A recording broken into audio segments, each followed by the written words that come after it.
Olá, colega servidor, colega servidora, estamos na segunda semana do nosso curso de Inteligência Emocional, aprofundar e desenvolver os atributos intrapessoais da inteligência emocional, e eu vou novamente pincelar alguns temas que eu considero mais importantes e alguns conteúdos adicionais referentes a essa competência dessa semana.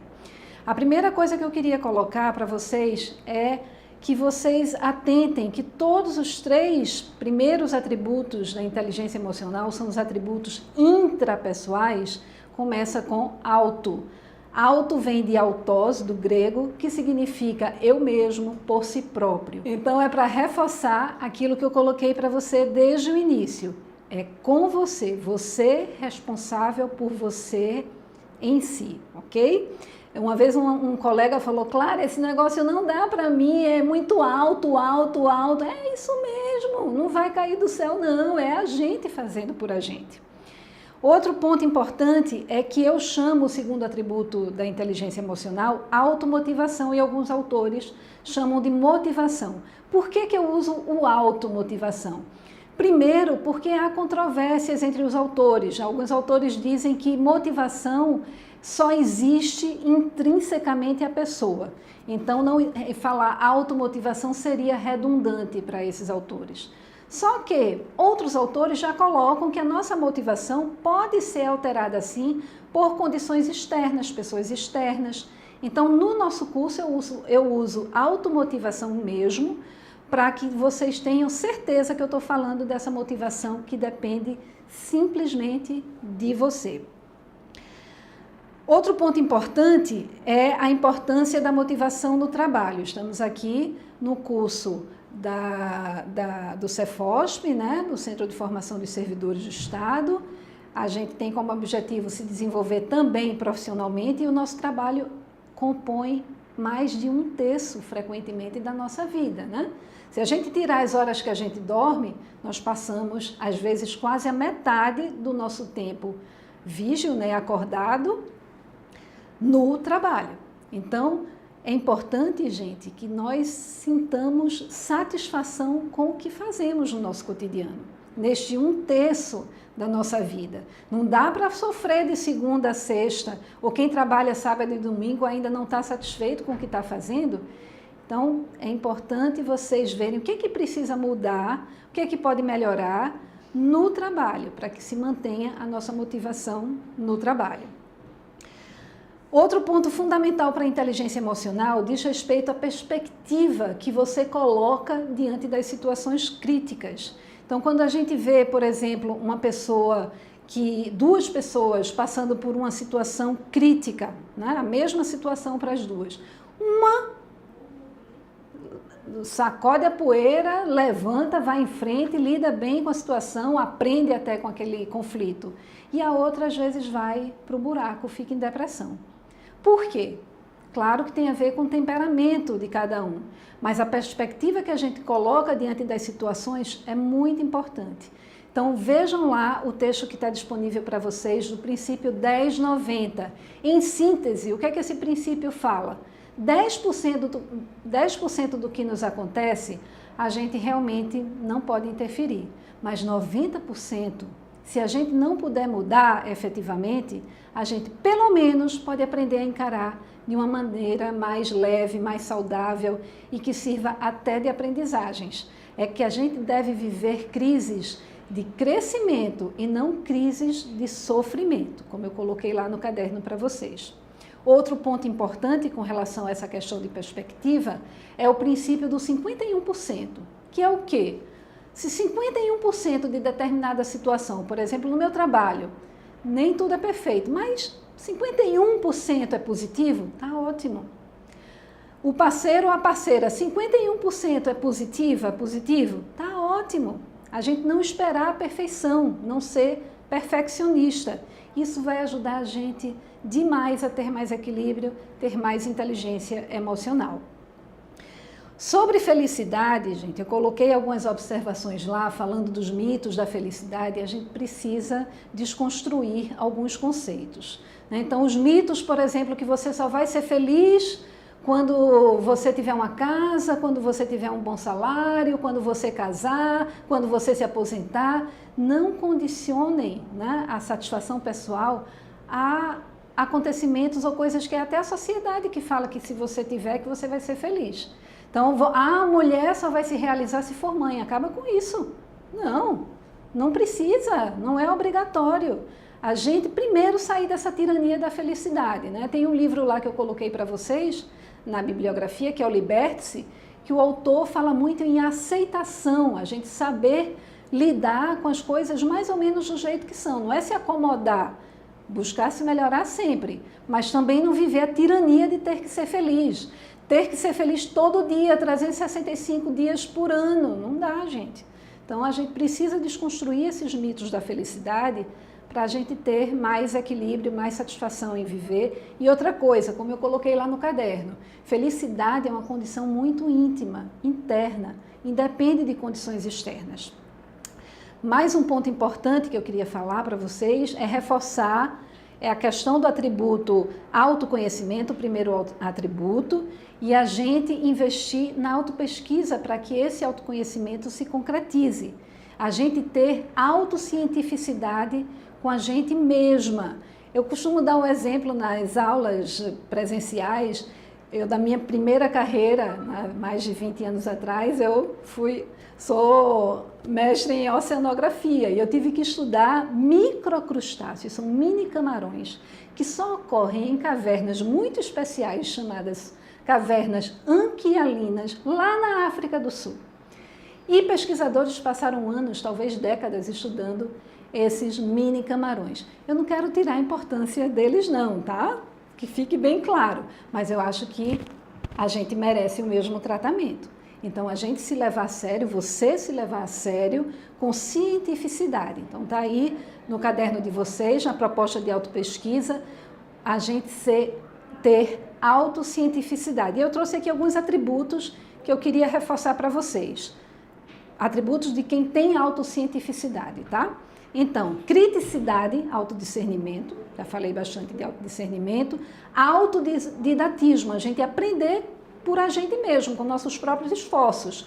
Cursos, internet está aí, livros bons, autodidatismo alavanca o nosso desenvolvimento. Intelectualidade, aquela colocação da saúde mental é bem importante. Logicidade, racionalidade, lembre-se, inteligência emocional é o uso da razão, ok? Neofilia, gosto pelo novo, abertismo. Ser sempre questionador, questionadora, tem a ver com a criticidade.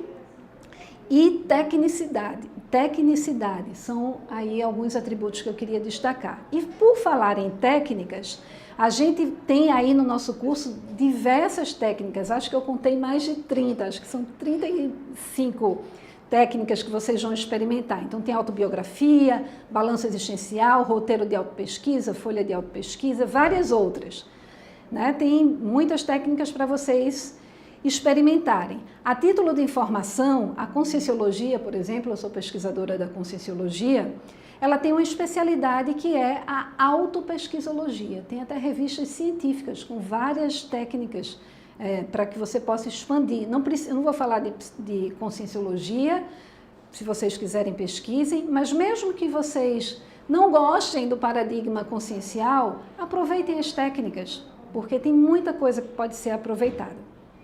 Para ficar bem claro, a autopesquisa é para a vida toda.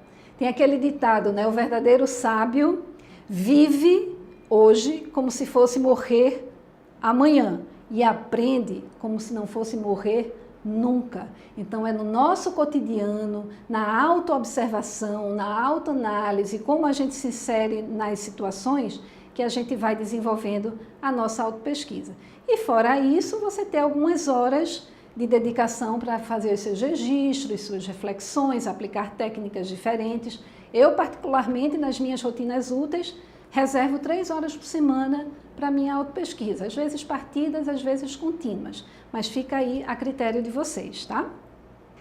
Querido colega, querida colega, servidor, servidora, não poderia de colocar para vocês algumas indicações básicas logo nessa nossa segunda semana de curso, face a importância da leitura para nós desenvolvermos a inteligência emocional. Lá na bibliografia tem muita coisa boa. Eu tive que sofrer para escolher apenas alguns para mostrar para você. Então, esse é o clássico do Daniel Goleman, né? Inteligência Emocional, a teoria revolucionária que define o que é ser inteligente. Então, aqui que o best-seller começou, já está com outra editora, outra capa. Faço a propaganda do meu próprio livro, com base na experiência aí de 7 anos ensinando inteligência emocional, na instrutoria de inteligência emocional. Não é um livro para ler corrido, é para ler nos momentos de dificuldade, ou para começar o dia, ou para fechar o dia com alguma reflexão. São 103 temas que ajudam a desenvolver a inteligência emocional, e adquirindo esse livro você ajuda a Educar a Vida, que é uma instituição sem fins lucrativos voltada para a educação de jovens.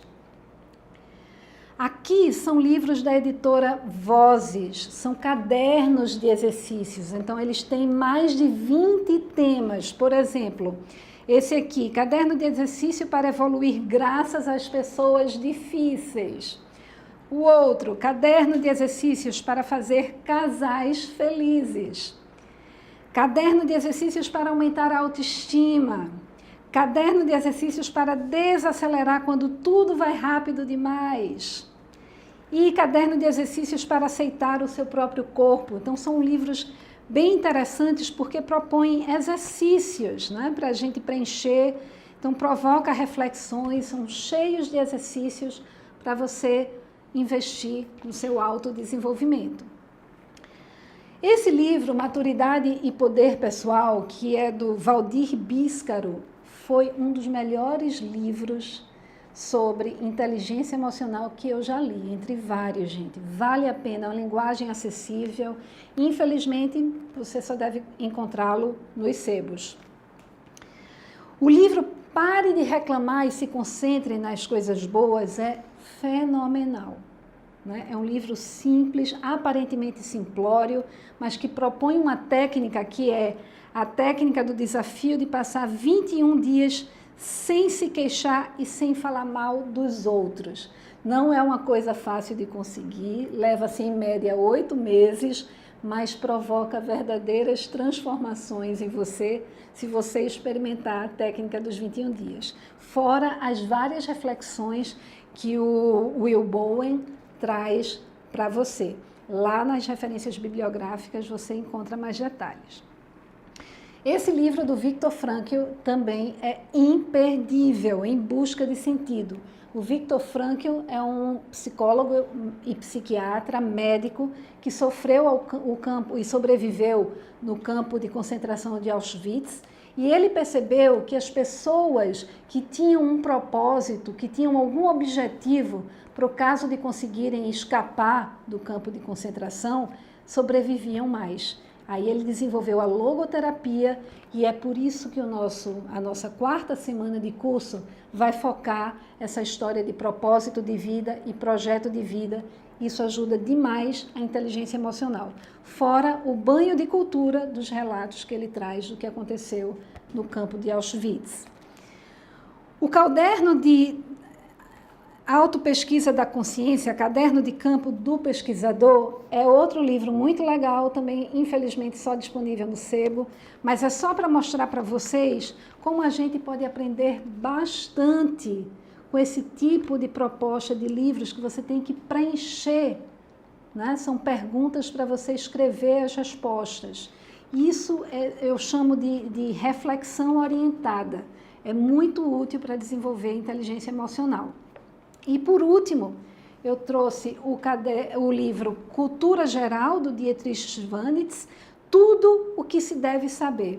Por que eu trouxe esse livro para exemplificar? Porque a gente vai ver que para desenvolver inteligência emocional, a gente tem que integrar outras facetas do ser, como a saúde física, a saúde mental e espiritual, e cultura compõe saúde mental, intelectualidade, vale a pena demais. Eu queria até ler um trechinho para vocês, porque o autor, ele diz que escreveu esse livro para as pessoas que não gostam de história. Se você gosta de história, esse livro está bem resumido. Mas, para quem teve alguma dificuldade, é uma ótima indicação, porque ele resume os fatos. E eu queria ler esse trecho que ele coloca e explica qual é o propósito dele. Este livro foi escrito para eles, as pessoas que não gostavam de história. Por isso, coloquei nosso conhecimento cultural sob a seguinte perspectiva: como ele contribui para o nosso autoconhecimento? Olha só, primeiro atributo da inteligência emocional. Porque a sociedade moderna, o Estado, a ciência, a democracia, a administração surgiram na Europa e não em outro lugar? Por que é tão importante incluir figuras como Don Quixote, Hamlet, Fausto e Mr. Hyde entre os nossos conhecidos? O que Heidegger disse que ainda não sabíamos? E onde estava o inconsciente antes de Freud? Então, gente, formação cultural ajuda sim no desenvolvimento da inteligência emocional. Tem muito livro bom por aí. É bem melhor do que a gente ficar de frente para a televisão, né? Com uma diversão mais construtiva, mais evoluída e às vezes até mais divertida do que o que a gente assiste lá na TV. E a pílula dessa semana é a pílula 44, Desafio de Aristóteles, tem a ver com autocontrole. Qualquer um pode zangar-se, isto é fácil, mas zangar-se com a pessoa certa, na medida certa, na hora certa, pelo motivo certo e da maneira certa. Não é fácil, né? Mas isso é um excelente exemplo de autocontrole, de definição de autocontrole. Para reflexão, você atenta a todos estes critérios do autocontrole? Entende que não é se omitir, mas como, quando, quanto, onde e com quem se posiciona diante de uma adversidade? Pense nisso. Boa semana.